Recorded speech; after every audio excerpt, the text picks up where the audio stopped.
আপোনাৰ জন্ম তাৰিখ ক'ব আপুনি ধনী হ'ব নে নহয়।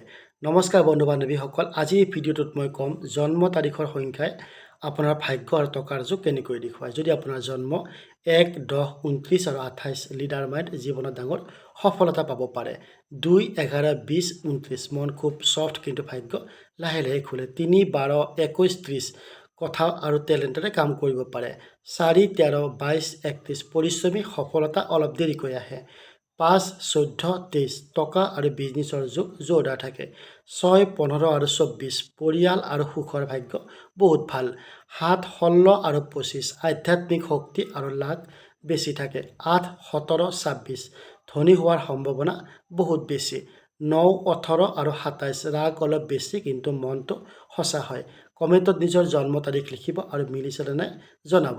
ভিডিঅ'টো ভাল লাগিলে আপোনালোকে টাইমলাইনত শ্বেয়াৰ কৰি দিব। পৰৱৰ্তী ভিডিঅ'সমূহ পোৱাৰ কাৰণে পেজটো ফ'ল' কৰি লগত থাকিব।